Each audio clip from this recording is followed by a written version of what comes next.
Morning, students. Welcome to my online class. Today is a study from class 10th. Tense. I will be explaining both in Hindi as well as in English. So first, we'll learn today about the tense. तो आज हम लोग tense के बारे में पढ़ेंगे। Tense या काल के बारे में। टेंस को हिंदी में काल कहा जाता है। तो ये टेंस तीन प्रकार के होते हैं: प्रेजेंट टेंस, पास्ट टेंस और future tense. Present tense, past tense और फ्यूचर टेंस। हम लोग एक एक करके पढ़ेंगे। प्रेजेंट टेंस के कितने भाग हैं, पास्ट टेंस के कितने भाग हैं और फ्यूचर टेंस के कितने भाग हैं। तो टेंस जो कि अभी हम देखने वाले हैं, ये टेंस या जो काल,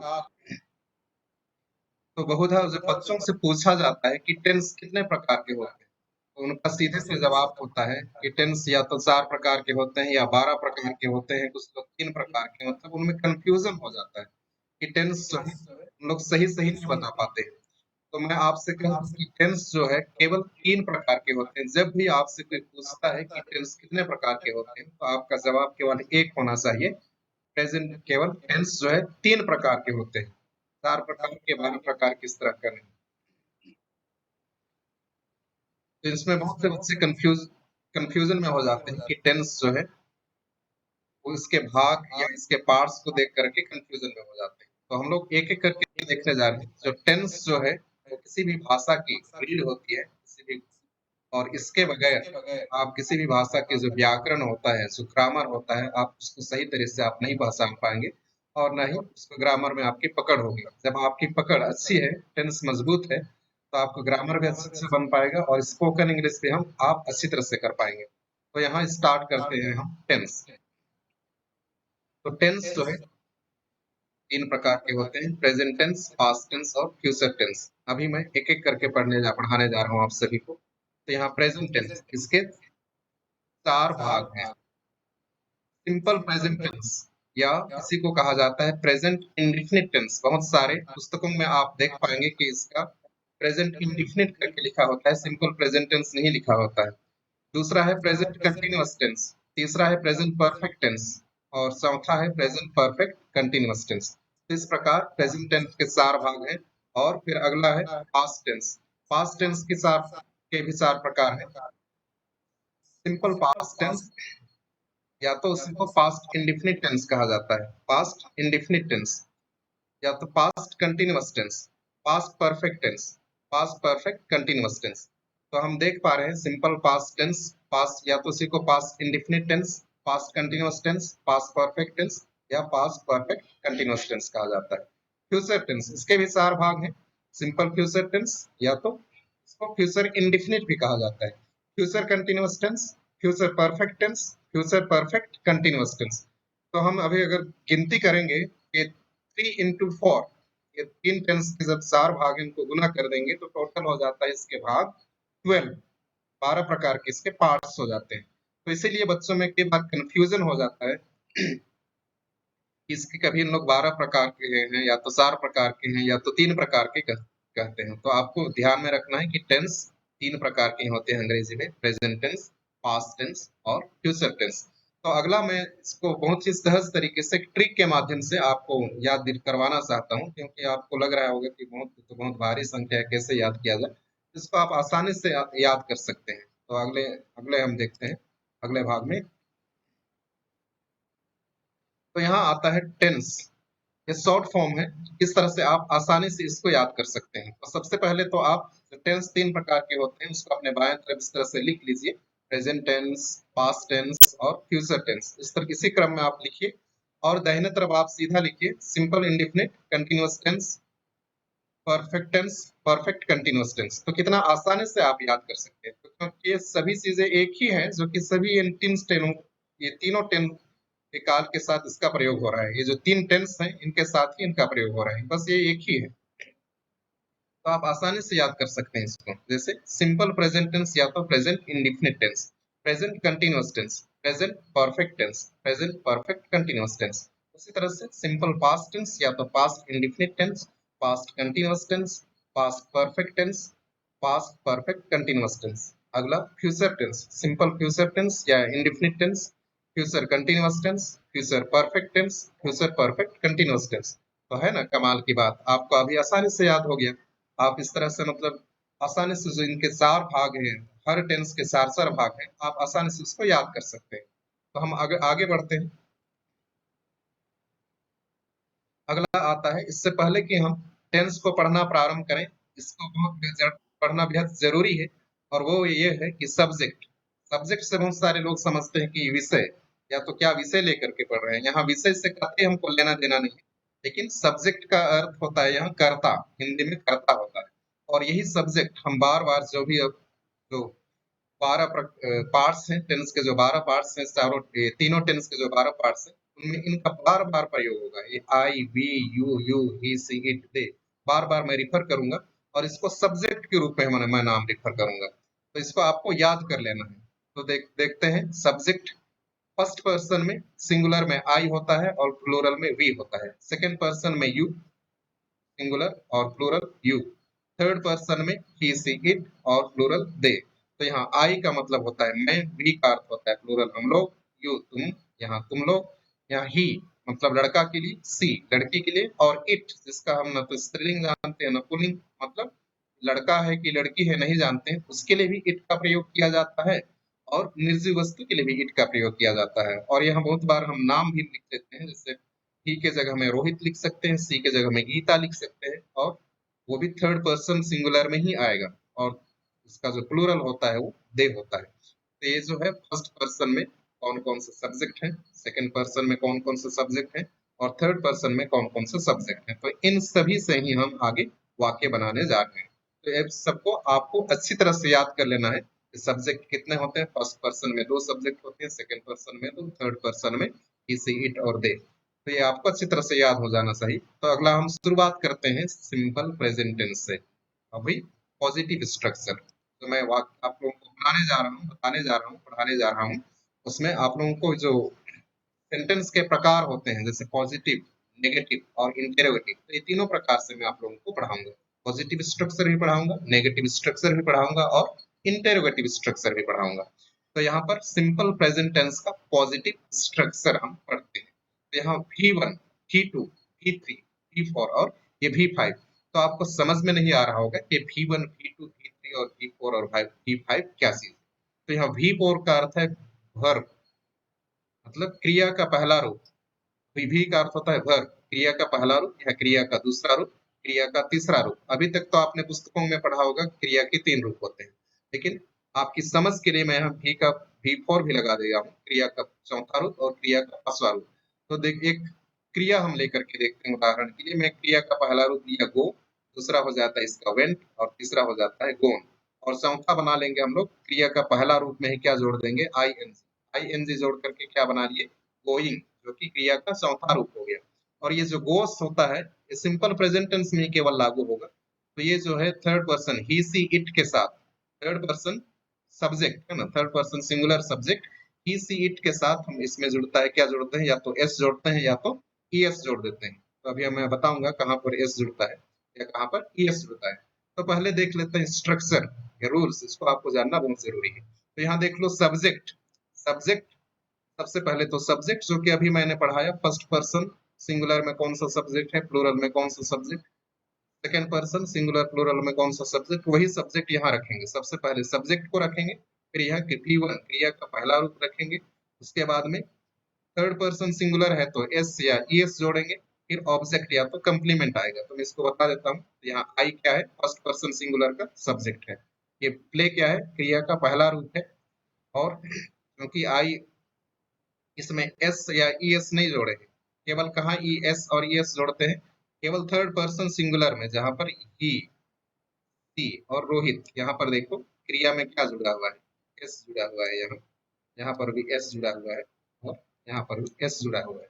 केवल थर्ड पर्सन सिंगुलर को हमको ध्यान देना है, ही, सी, इट, या तो व्यक्ति के नाम के साथ जब क्रिया प्रयोग करते हैं तो एस या तो ई एस जुड़ता है, बाकी के साथ नहीं जुड़ा हुआ है। I play, we play, you play, they play, इनके साथ एस नहीं जुड़ा हुआ है।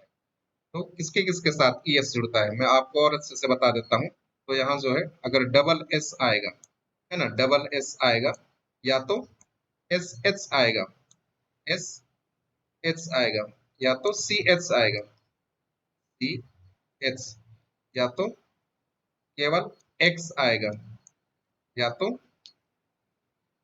सी एच एक्स या तो ओ आएगा। तो इनके साथ जब क्रिया इनसे अंत होता है, कोई भी क्रिया इनसे अंत होता है तो वहां पर क्या लगता है, ई एस जुड़ता है। जैसे यहाँ गो अंत हुआ है, ओ से अंत हुआ है तो क्या जोड़ दिए हैं, ई एस जोड़ दिए हैं। तो इसी तरह से इनके आगे जब क्रिया इनके इनसे अंत होता है तो वहां ई एस जोड़ा जाता है। तो आगे देखते हैं, यहाँ इसको बता देता हूँ, ये सब्जेक्ट है, ये वर्ब है और ये ऑब्जेक्ट। यहाँ कंप्लीमेंट नहीं है, सी ओ एम पी मतलब कंप्लीमेंट होता है। तो आई प्ले क्रिकेट, तो यहाँ सब्जेक्ट वर्ब और ऑब्जेक्ट है, मैं क्रिकेट खेलता हूँ। यहाँ हम लोग क्रिकेट खेलते हैं, we play cricket, you play cricket, तुम क्रिकेट खेलते हो। ही प्लेस क्रिकेट, वह क्रिकेट खेलता है। सी प्लेस क्रिकेट, वह क्रिकेट खेलती है। Rohit plays cricket, Rohit cricket खेलता है। दे प्ले क्रिकेट, वो लोग क्रिकेट खेलते हैं। तो देखो थर्ड पर्सन हमको ध्यान देना है। थर्ड पर्सन में जब हम लोग ही सी इट के साथ क्रिया में क्या जोड़ा जाता है, एस या तो ई एस जोड़ा जाता है, और बाकी के साथ एस या ई एस नहीं जोड़ा जाता है। तो ये सब्जेक्ट है। हर first person, second person, third person का प्रयोग किया हमने। ये फर्स्ट पर्सन हो गया ना, ये फर्स्ट पर्सन, ये सेकंड पर्सन है और ये थर्ड पर्सन सब्जेक्ट जो मैं इससे पहले पढ़ाया आपको। तो इसको आपको अच्छी तरह से याद करना है। इतना तो आपको पता हो गया होगा। पॉजिटिव स्ट्रक्चर देख लिया हम लोग। अब आगे बढ़ते हैं नेगेटिव स्ट्रक्चर के लिए। तो नेगेटिव स्ट्रक्चर में हम देखते हैं simple present tense negative structure.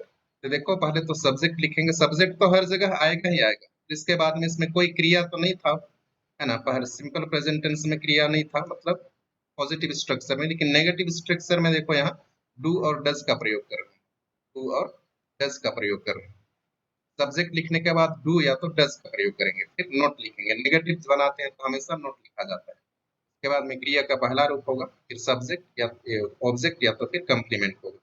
देखो यहाँ सब्जेक्ट है आई, फिर यहाँ डू नॉट लिख दिए, है ना। ये डू नॉट जो है अभी हम लोग लिखे हैं, इससे पहले के जो पॉजिटिव स्ट्रक्चर में पढ़े केवल डू नॉट नहीं था, I play cricket, I play cricket केवल था। लेकिन नेगेटिव बना तो यहाँ क्या लिख दिए, डू नॉट लिख दिए।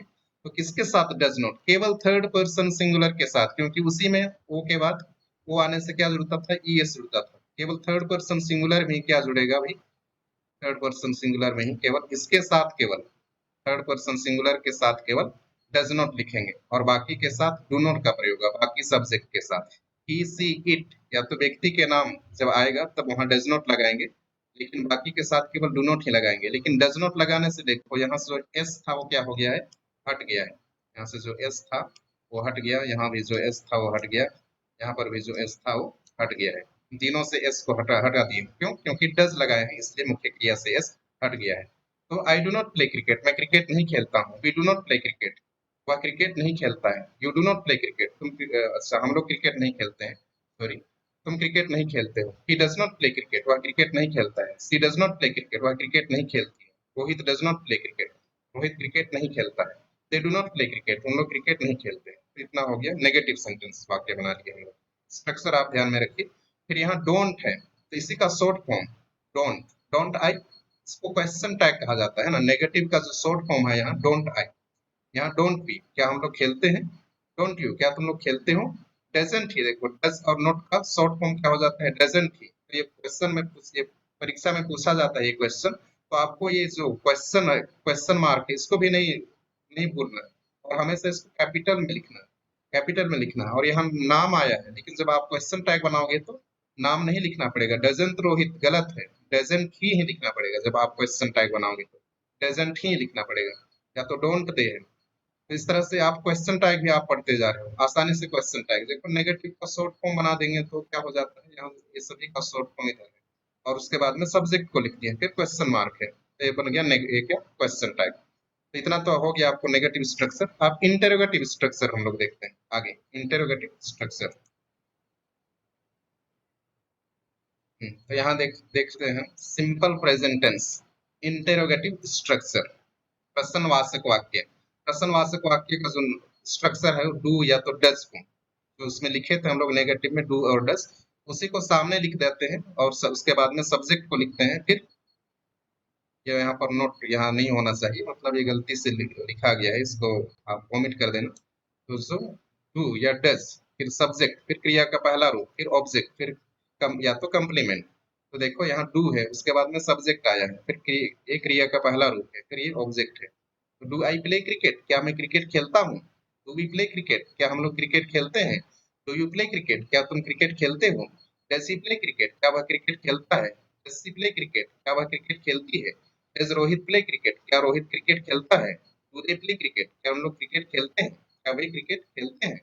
ये प्रश्न पूछने के लिए डू या तो मतलब इस तरह का वाक्य का प्रयोग किया जाता है। ये तो क्वेश्चन टैग हम लोग देख लिए हैं स्लाइड में। तो यहाँ देखिए, डू आई प्ले हमेशा क्वेश्चन मतलब प्रश्नवाचक वाक्य बनाया जाता है, तो डू या तो डज को सब्जेक्ट के पहले रखा गया है और अंत में क्वेश्चन मार्क रखा गया है, अंत में क्वेश्चन मार्क। तो third person he she it के साथ केवल डज लगा हुआ है और बाकी के साथ डू लगा हुआ है। और जब डज लगता है तो यहाँ से मुख्य क्रिया से एस हट गया है तीनों में। तो इतना आपको ध्यान देना पड़ेगा, जब डज लगाते हैं तो मुख्य क्रिया से एस हट जाता है। तो ये तो हो गया simple present tense interrogative structure. Interrogative structure इतना आपको समझ में आ गया होगा। तो हम आगे बढ़ते हैं। आगे ये तो प्रेजेंट टेंस का सिंपल प्रेजेंट टेंस खत्म। आगे देखते हैं अगला tense, present continuous tense. Present continuous tense positive structure देखते हैं पहले। तो रूल्स देख लेते हैं। तो सबसे पहले सब्जेक्ट तो लिखना ही लिखना है। इसके बाद इसमें अभी तक तो हेल्पिंग वर्ब हमने डू और डज देखा था जब नेगेटिव सेंटेंस या तो इंटेरोगेटिव सेंटेंस बना रहे थे प्रेजेंट टेंस में, तो डू और डज को देखे। लेकिन यहाँ पर देखिए सीधे पॉजिटिव स्ट्रक्चर में ही आ रहा है। तीन हेल्पिंग वर्ब है, सहायक क्रिया है, इज अम आर, है ना, तीन सहायक क्रिया है, इज अम आर। फिर भी फोर, यहाँ आपको बताया था कि मुख्य क्रिया में क्या जोड़ देंगे, आईएनजी, तो क्या बन जाता है, वर्ब का क्रिया का चौथा रूप बन जाता है भी four, plus object plus complement. मतलब कंप्लीमेंट तो या तो ऑब्जेक्ट आएगा या कंप्लीमेंट। तो जहां पर भी आपका कान में इस तरह का सुनाई देता है कि कंटिन्यूअस टेंस, चाहे पास्ट कंटिन्यूअस टेंस हो, परफेक्ट कंटिन्यूअस टेंस हो या फ्यूचर परफेक्ट कंटिन्यूअस टेंस हो, अगर कंटिन्यूअस सेंटेंस का कंटिन्यूअस शब्द आता है तो वहां तुमको आईएनजी जोड़ना ही पड़ेगा मुख्य क्रिया में। मतलब वहां क्या जोड़ना है, आईएनजी जोड़ना है, जब कंटिन्यूअस आप सुन पाते हैं तो यहाँ देखो आई, आई के साथ हमेशा सहायक क्रिया अम का प्रयोग होता है। आई के साथ हमेशा सहायक क्रिया अम का प्रयोग होता है, आई अम। फिर प्लेइंग, मुख्य क्रिया में क्या जोड़ दिया, आई एन जी, तो यही क्या है, क्रिया का चौथा रूप है। आई एम प्लेइंग क्रिकेट, मैं क्रिकेट खेल रहा हूँ। ये जो खेल रहा हूँ मतलब ये जो प्रोग्रेसिव है, कार्य प्रोग्रेस में है, खत्म नहीं हुआ है, खेल अभी तक चल रहा है, रुका नहीं है, खत्म भी नहीं हुआ है, तो उसको दर्शाया जाता है प्रेजेंट कंटिन्यूअस टेंस के माध्यम से। वी आर प्लेइंग क्रिकेट, हम लोग क्रिकेट खेल रहे हैं। यू आर प्लेइंग क्रिकेट, तुम क्रिकेट खेल रहे हो। ही इज प्लेइंग क्रिकेट, वह क्रिकेट खेल रहा है। सी इज प्लेइंग क्रिकेट, वह क्रिकेट खेल रही है। Rohit is playing cricket, Rohit cricket खेल रहा है। दे आर प्लेइंग क्रिकेट, वे क्रिकेट खेल रहे हैं। तो इतना हम लोग देख लिए। फिर इधर देखिए इसको, यहाँ एरेंट, एरेंट आई, इसका मतलब क्वेश्चन टैग है। क्वेश्चन टैग मतलब यहाँ नेगेटिव तो वाक्य नहीं बनाया हूँ, तो नेगेटिव को शॉर्ट फॉर्म में करेंगे तो अरेंट आई, यहाँ आई एम नॉट, है ना, इसका नेगेटिव क्या हो जाता है, am plus not, A M यहाँ नॉट लग जाएगा। इसका शॉर्ट फॉर्म अमेंट नहीं होता है। बहुत सारे लोग इसको गलत पढ़ाते हैं या तो गलत होते हैं, लेकिन आप इसको ध्यान, बहुत सारे लोग इसको गलत बनाते हैं, टीचर्स लोग भी गलत बनाते हैं, इसको आप देख लेना। अरेंट, इसका जो क्वेश्चन टैग होता है वो अमेंट नहीं होता है, लेकिन अरेंट आई होता है। और इसको तो समझ ही लोगे आप लोग, aren't we, aren't you। फिर यहाँ is है, हेल्पिंग वर्ब is है, is not का isn't, is not का शॉर्ट फॉर्म isn't, isn't ही, सब्जेक्ट ही है इसलिए isn't ही, isn't सी। यहाँ रोहित है तो isn't रोहित नहीं लिखेंगे, लेकिन isn't ही क्वेश्चन टैग है इसलिए isn't ही लिखेंगे। यहाँ आर है इसलिए aren't they, है ना, aren't they, क्या तो ये पॉजिटिव स्ट्रक्चर हमने पढ़ लिया प्रेजेंट कंटिन्यूअस टेंस का। और आगे देखते हैं अभी हम नेगेटिव स्ट्रक्चर और interrogative structure, present continuous tense का ही नेगेटिव और इंटेरोगेटिव स्ट्रक्चर। तो present continuous tense, negative and interrogative structure. तो रूल्स पहले देख लेते हैं। सबसे पहले हम रूल्स देखते हैं। सब्जेक्ट तो सबसे पहले लिखेंगे ही, फिर हेल्पिंग वर्ब है इज अम आर, फिर नॉट। इसमें केवल सहायक क्रिया के बाद, केवल सहायक क्रिया के बाद हमको क्या लिखना है, नॉट लिखना है नेगेटिव सेंटेंस बनाने के लिए। और भी फोर कंटिन्यूअस टेंस है इसलिए तो आई एन जी लगेगा ही, फिर ऑब्जेक्ट, फिर या तो कंप्लीमेंट। फिर बी, बी फॉर्म मतलब इसको नहीं बताया। बी फॉर्म बहुत सारे पुस्तक में लिखा होता है। बी फॉर्म का अर्थ होता है कंटिन्यूअस टेंस का जो भी हेल्पिंग वर्ब है उसको बी फॉर्म कहा जाता है। जैसे is, am, are, was, were, been, ये सभी क्या है, बी फॉर्म है। तो यहाँ पर हम देखते हैं I am not playing cricket, केवल यहाँ पर नॉट लगा दिए, उतना ही परिवर्तन है। पॉजिटिव में यहाँ पर नॉट, पॉजिटिव स्ट्रक्चर में नॉट नहीं था, आई एम प्लेइंग क्रिकेट था। केवल यहाँ अंतर क्या है, केवल नॉट लगा दिए। यहाँ पर भी हेल्पिंग वर्ब के बाद नॉट, यहाँ भी हेल्पिंग वर्ब के बाद नॉट। और ही सी इट मतलब ही सी इट के साथ इज लगता है सहायक क्रिया, तो इस के बाद नॉट लगाएं, इसके बाद नॉट लगाएं, इसके बाद नॉट। यहाँ दे आर मतलब आर के बाद नॉट लगाएं। तो इसलिए हम बहुत सहज है, आप आसानी से अंग्रेजी भी बोल सकते हैं अगर आपको टेंस एक बार याद आ गया हो तो। Spoken English it is very necessary, you can also speak English well. So we'll see next. Interrogative sentence. Okay, interrogative sentence. Here you see. तो यहाँ पर आप देख सकते हैं हेल्पिंग वर्ब को सामने ले आए, हमेशा कैपिटल में लिखा जाता है। जब भी वाक्य की शुरुआत होता है इसको कैसे लिखते हैं, कैपिटल में। Am I playing cricket? और इसको भूलना नहीं है, यहाँ क्वेश्चन मार्क लगेगा क्योंकि ये प्रश्न पूछा जा रहा है, क्या मैं क्रिकेट खेल रहा हूँ? Are we playing cricket? तो देखो सब्जेक्ट के आगे ले आए हैं, ये सब्जेक्ट है, आगे क्या लाए हैं, हेल्पिंग वर्ब को। यहाँ भी सब्जेक्ट है, इसके आगे क्या लाए हैं, आर जो कि हेल्पिंग वर्ब है। यहाँ ही के आगे इज है, सब्जेक्ट ले आए हैं, मतलब सब्जेक्ट के आगे हेल्पिंग वर्ब को लाए हैं। सब्जेक्ट के आगे यहाँ हेल्पिंग वर्ब, यहाँ भी सब्जेक्ट के आगे हेल्पिंग वर्ब, यहाँ भी सब्जेक्ट के आगे हेल्पिंग वर्ब ले आए। तो इस तरह से प्रेजेंट कंटिन्यूअस टेंस समाप्त हो गया, प्रेजेंट कंटिन्यूअस टेंस समाप्त। आगे आता है present perfect tense, positive structure, positive structure. तो रूल्स देख लेते हैं भाइयों। तो सबसे पहले सब्जेक्ट तो लिखना ही लिखना है, और इसमें दो सहायक क्रिया होता है, याद करना, हैज और हैव। दो सहायक क्रिया हैज और हैव, और हमेशा क्रिया का तीसरा रूप लगता है इसमें, बी थ्री प्लस ऑब्जेक्ट या तो कंप्लीमेंट लगेगा। तो यहाँ देख लो हैव, तो क्या के साथ हैव और इसके साथ हैज लगता है, तो always remember only with third person singular we put has. तो यहाँ आप देख लो इसके साथ केवल हम लोग क्या लगाते हैं, हैज लगाते हैं। बाकी सभी सब्जेक्ट के साथ हैव लगता है ना। बाकी सभी सब्जेक्ट के साथ हैव, केवल थर्ड पर्सन सिंगुलर के साथ हैज, और क्रिया का कौन सा रूप, तीसरा रूप। तो ये उस कार्य को दर्शाता है जो कार्य पूरा हो चुका है। जैसे आई हैव प्लेड क्रिकेट, मैं क्रिकेट खेल चुका हूँ। वी हैव प्लेड क्रिकेट, हम लोग क्रिकेट खेल चुके हैं। यू हैव प्लेड क्रिकेट, तुम क्रिकेट खेल चुके हो। ही हैज प्लेड क्रिकेट, वह क्रिकेट खेल चुका है। शी हैज प्लेड क्रिकेट, वह क्रिकेट खेल चुकी है। Rohit has played cricket, Rohit cricket खेल चुका है। दे हैव प्लेड क्रिकेट, वे क्रिकेट खेल चुके हैं। तो यहाँ पर क्वेश्चन टैग में लगा दिया। तो देखो ये नेगेटिव में और अधिक बेहतर आपको समझ में आएगा। लेकिन जब हैव नॉट, यहाँ हैव और नॉट, इसको मतलब आप शॉर्ट फॉर्म में लिखोगे तो क्या लिखोगे, हैवंट, हैवंट आई। यहाँ पर भी हैवंट वी, हैवंट यू। यहाँ हैज नॉट का शॉर्ट फॉर्म हैजंट, हैजंट ही, हैजंट सी, हैजंट ही। यहाँ हैजंट रोहित नहीं लिखेंगे, गलत हो जाएगा, हैजंट ही लिखेंगे क्वेश्चन टैग में। फिर यहाँ haven't, haven't they, have they, haven't they. इस तरह से ये पॉजिटिव स्ट्रक्चर समाप्त हो गया। इसको, इसमें दो ही सहायक क्रिया होता है प्रेजेंट परफेक्ट टेंस में, और क्रिया का तीसरा रूप होता है। इतना आपको याद करना है। तो आगे हम बढ़ते हैं नेगेटिव स्ट्रक्चर में। तो ये आ गया present perfect tense, negative structure as well as interrogative structure. तो नेगेटिव स्ट्रक्चर भी है और इंटेरोगेटिव स्ट्रक्चर भी है। तो रूल्स एक बार देख लेते हैं। सबसे पहले सब्जेक्ट तो लिखना ही लिखना है, प्लस हैज और हैव। तो सहायक क्रिया जहां भी है उसके बाद केवल नॉट लिख देते हैं। तो बहुत सहज है, जहां पर सहायक क्रिया है वहां पर सहायक क्रिया के बाद नेगेटिव सेंटेंस बनाते हैं तो नॉट लिख देते हैं। क्रिया का तीसरा रूप तो लगता है, फिर यहाँ ऑब्जेक्ट या तो कंप्लीमेंट लिख देते हैं। जैसे यहाँ केवल इसको जोड़ दिए, है ना। पॉजिटिव स्ट्रक्चर में आई हैव प्लेड क्रिकेट था, यहाँ आई हैव नॉट प्लेड क्रिकेट, क्योंकि ये हेल्पिंग वर्ब है, सहायक क्रिया है, सहायक क्रिया के बाद यहाँ not. We have not played cricket, यहाँ पर भी हैव के बाद not. You have not played cricket, तो यहाँ मैं क्रिकेट नहीं खेल चुका हूँ, हम लोग क्रिकेट नहीं खेल चुके हैं। तुम क्रिकेट नहीं खेल चुके हो, वह क्रिकेट नहीं खेल चुका है। She has not played cricket, वह क्रिकेट नहीं खेल चुकी है। Rohit has not played cricket, Rohit cricket नहीं खेल चुका है। They have not played cricket, वे क्रिकेट नहीं खेले हैं या तो नहीं खेल चुके हैं, नहीं खेले हैं या तो नहीं खेल चुके हैं। फिर यहाँ प्रश्नवाचक वाक्य इंटेरोगेटिव सेंटेंस बनाने के लिए सब्जेक्ट के पहले सहायक क्रिया को रख दिया गया है। सब्जेक्ट आई है, उसके पहले हैव को रख दिए। हैव क्या है, हेल्पिंग वर्ब है। यहाँ भी वी के पहले हैव को रख दिए। फिर इधर भी हमको ध्यान देना है, इधर क्या है, इंटेरोगेटिव क्वेश्चन मार्क है, क्योंकि ये सवाल है, क्वेश्चन मतलब इंटेरोगेटिव सेंटेंस, इसलिए हमेशा क्वेश्चन मार्क होगा। फुल स्टॉप आप लगाओगे तो वाक्य गलत हो जाएगा। हैव यू प्लेड क्रिकेट, क्या हमने क्रिकेट खेला है?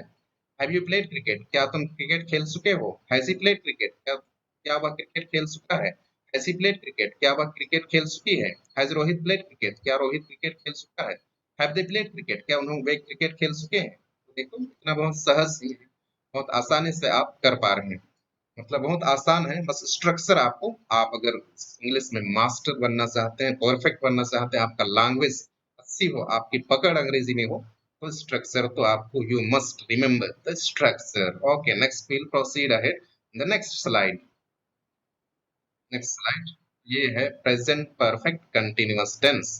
Present perfect continuous tense, positive and negative structure. यहाँ मैंने क्वेश्चन टैग नहीं दिया, क्योंकि haven't hasn't present perfect tense का ही आएगा, इसलिए यहाँ मैं अलग से क्वेश्चन टैग नहीं दिया है। तो रूल्स देख लेते हैं। सबसे पहले सब्जेक्ट तो शुरुआत में हमको लिखना ही है, वी मस्ट सब्जेक्ट। उसके बाद में जो हेल्पिंग वर्ब है, इसमें हेल्पिंग वर्ब तीन है, हैज ये दो है, हैज बीन या तो हैव बीन। हैज बीन या तो हैव बीन। प्रेजेंट परफेक्ट का मतलब ये विस्तार रूप है, थोड़ा सा और एक बढ़ा दिए हैं, बाकी तो वही है। सब कौन सा पर्सन के साथ क्या सहायक क्रिया लगता है आपको प्रेजेंट परफेक्ट टेंस में पता चल गया, केवल इसमें बीन जोड़ दिए हैं। और कंटिन्यूअस टेंस है, इसलिए मुख्य क्रिया में आईएनजी जोड़ दिए हैं, और ऑब्जेक्ट या तो कंप्लीमेंट है। फिर यहाँ देखो हैव बीन, तो यहाँ बीन नया जोड़े हैं। प्रेजेंट परफेक्ट में ये नहीं था, आई हैव और क्रिया का यहाँ तीसरा रूप था, तो I have been playing cricket. तो ये ऐसे अवस्था को बताता है जो कार्य शुरुआत तो हुआ है, लेकिन जो चल ही रहा है, अंत नहीं हुआ है। मतलब इसकी शुरुआत सुबह से हुआ होगा और अभी तक चल रहा है, अंत नहीं हुआ है। समय या समय अवधि को बताता है, समय की शुरुआत या तो समय अवधि को बताता है। और इसी के साथ बहुधा हम प्रयोग करते हैं फॉर या सिंस का प्रयोग करते हैं, इसी टेंस के साथ फॉर या सिंस का प्रयोग करते हैं। तो देखो I have been playing cricket, तो मैं क्रिकेट खेलता रहा हूँ, कब से? सुबह से खेल रहा हूँ, अभी तक खेल ही रहा हूँ। I have been playing cricket. We have been playing cricket, हम लोग क्रिकेट खेलते रहे हैं। You have been playing cricket, तुम क्रिकेट खेलते रहे हो। He has been playing cricket, वह क्रिकेट खेलता रहा है। She has been playing cricket, वह क्रिकेट खेलती रही है। Rohit has been playing cricket, Rohit cricket खेलता रहा है। They have been playing cricket, हम लोग क्रिकेट खेलते रहे हैं। देखो हम लोग, मतलब अभी तक गेम ओवर नहीं हुआ है, चल ही रहा है, खेल चल ही रहा है। तो ये क्या है? पॉजिटिव स्ट्रक्चर था। अब नेगेटिव स्ट्रक्चर हम देख लेते हैं। नेगेटिव स्ट्रक्चर, तो यहाँ देखिए दो सहायक क्रिया है, तो हमेशा जहां पर एक से अधिक सहायक क्रियाएं होते हैं, वहां याद रखना आप लोग कि हमेशा पहले सहायक क्रिया के बाद क्या लगाया जाता है? नॉट। यहाँ यहाँ अभी दिक्कत तो नहीं हो रहा है, लेकिन फ्यूचर कंटिन्यूअस टेंस में, फ्यूचर परफेक्ट कंटिन्यूअस टेंस में ये समस्या आएगी। वहां तीन चार मतलब हेल्पिंग वर्ब हो जाएंगे, तो नॉट, बहुत सारे बच्चे वहीं गड़बड़ करते हैं कि कहाँ पर नॉट लगाया जाए, उसमें त्रुटि करते हैं। तो हमेशा आप दिमाग में ये बैठा करके रख लो कि जहां एक से अधिक हेल्पिंग वर्ब होता है, वहां पहले सहायक क्रिया के बाद क्या लगाया जाता है? नॉट। नहीं तो बहुत सारे लोग I have been not, I have been not playing cricket, जो कि गलत है, गलत हो जाएगा। आपको पहले सहायक क्रिया, यहाँ दो सहायक क्रिया है, तो पहले सहायक क्रिया के बाद क्या रखना पड़ेगा? नोट लगाना पड़ेगा। यहाँ पर नोट लगाना पड़ेगा, ना कि यहाँ पर। बहुत सारे लोग यहाँ पर नोट लगाते हैं, जो कि गलत हो जाता है। तो I have not been playing cricket, मैं क्रिकेट नहीं खेलता रहा हूँ। We have not been playing cricket, हम लोग क्रिकेट नहीं खेलते रहे। You have not been playing cricket, तुम क्रिकेट नहीं खेलते रहे हो। He has not been playing cricket, वह क्रिकेट नहीं खेलता रहा है। She has not been playing cricket, वह क्रिकेट नहीं खेलती रही है। Rohit has not been playing cricket, Rohit जो है क्रिकेट नहीं खेलता रहा है। They have not been playing cricket, उन लोग क्रिकेट नहीं खेलते रहे। तो मतलब पहले सहायक क्रिया के बाद, जहाँ एक से अधिक सहायक क्रिया है, वहां पहले सहायक क्रिया के बाद नॉट लगा देना है, बस उतना ही। ये नेगेटिव सेंटेंस हमने देख लिया प्रेजेंट परफेक्ट कंटीन्यूअस टेंस का। अब आगे बढ़ते हैं प्रेजेंट परफेक्ट कंटीन्यूअस टेंस का interrogative sentence. Okay, next we'll see interrogative sentence. First of all, we shall see the structure. Interrogative sentence, the rules comes here.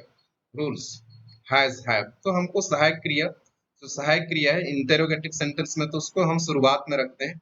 Subject के पहले have helping verb को रखा जाता है, उसके बाद में बिन को रखा जाता है। मतलब एक एक हेल्पिंग वर्ब सामने आएगा और बाकी सब्जेक्ट के बाद आएगा। और चूंकि कंटिन्यूअस टेंसेस है, तो वी फोर मतलब मुख्य क्रिया में आई एन जी जुड़ेगा ही, प्लस ऑब्जेक्ट, ऑब्जेक्ट आएगा और या तो कंप्लीमेंट आएगा। जैसे यहाँ हैव आई बीन, तो यहाँ और भी रहने से यहाँ बीन के बाद में हेल्पिंग वर्ब होता है, अगर और भी हेल्पिंग वर्ब होने से। तो एक हेल्पिंग वर्ब को सामने ले आते हैं और बाकी को सब्जेक्ट के बाद में। तो यहाँ सब्जेक्ट के पहले केवल एक हेल्पिंग वर्ब रखते हैं और सब्जेक्ट के बाद में बाकी हेल्पिंग वर्ब को रखते हैं जब प्रश्नवाचक वाक्य बनाते हैं प्रेजेंट परफेक्ट कंटीन्यूअस टेंस में। अब आई बीन प्लेइंग क्रिकेट, क्या मैं क्रिकेट खेलता रहा हूँ? Have we been playing cricket, क्या हम लोग क्रिकेट खेलते रहे हैं? Have you been playing cricket, क्या तुम क्रिकेट खेलते रहे हो? Has he been playing cricket, क्या वह क्रिकेट खेलता रहा है? Has he been playing has she been playing cricket, क्या वह क्रिकेट खेलती रही है? Has Rohit been playing cricket, क्या रोहित क्रिकेट खेलता रहा है? Have they been playing cricket, क्या उन लोग क्रिकेट खेलते रहे हैं? अभी तक उन लोग क्रिकेट खेलते रहे हैं? तो इस तरह की बात करते हैं कि अभी तक उन लोग क्रिकेट खेल रहे हैं, अभी तक गेम चल रहा है क्या, अभी तक क्रिकेट खेल रहे हैं, इस तरह की बातें करते हैं। तो ये कौन सा टेंस में प्रयोग होता है? प्रेजेंट परफेक्ट कंटिन्यूअस टेंस में ये प्रयोग होता है।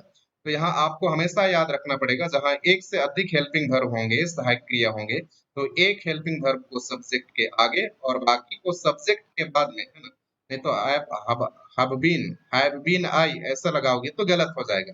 हैव आई बीन प्लेइंग, है ना, हैव आई बीन प्लेइंग। तो सब्जेक्ट के पहले केवल एक ही हेल्पिंग वर्ब को रखना है और बाकी जो भी हेल्पिंग वर्ब होगा उसको बाद में रखना है। और क्वेश्चन इंटेरोगेटिव सेंटेंस है, इसलिए क्वेश्चन मार्क तो मस्ट रखना ही रखना है, क्वेश्चन मार्क। तो दोस्तों ये कैसा लगा मेरा वीडियो जो मैंने प्रयास किया, और आप अगर मेरे से जुड़ना चाहते हैं तो जरूर मेरा इस वीडियो को आप लाइक कीजिए, कमेंट में आप अगर और कुछ कमेंट करना चाहते हो तो निश्चित ही कमेंट कीजिए, और पसंद आया तो जरूर शेयर कीजिए, और मेरा जो चैनल है उसको सब्सक्राइब कीजिए। तो निश्चय ही आप अगर मतलब बहुत जल्दी है आप इंग्लिश बोलने लगेंगे, अंग्रेजी बोलने लगेंगे, कि आप देखते हैं कि कैसे लोग fluently they speak English very easily if you have command over the tenses. Really, nobody can stop you from speaking fluent English. So your English also will be improving slowly. So there is no doubt. मैं आप सभी को बहुत धन्यवाद देता हूँ, आपने मेरे इस वीडियो को देखा है, और आपको अगर पसंद आता है जरूर आप मेरे से जुड़ें और कमेंट में जरूर आप अपना कमेंट दें, मेरे को सुझाव दें। तो ये जो टेंस है ये खत्म हो गया यहाँ। तो ये प्रेजेंट टेंस का ये पहला वीडियो था, इसके पश्चात पास्ट टेंस का मैं वीडियो बनाऊंगा और फ्यूचर टेंस का वीडियो, और इसी तरह से अगला वीडियो जो एक्टिव वॉइस, पासिव वॉइस या तो नरेशन के बारे में, पूरा ग्रामर के बारे में मैं ऐसा वीडियो में बनाते रहूंगा। सभी को धन्यवाद, हम यहाँ अपना क्लास अंत करते हैं।